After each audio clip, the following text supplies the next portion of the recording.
How to fix battery drain in Samsung F36. So let's start the video. First of all, open settings. In settings, scroll down and here you can see the option battery. Now click on it and here you can see all your battery draining apps.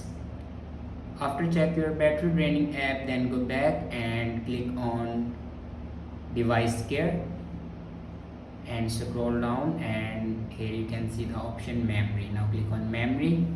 After clicking on memory, then scroll down and in last you can see the option RAM plus. Now click on it and if you turn on your RAM plus, then turn it off.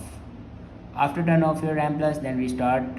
After restart your device, then go back and click on general management.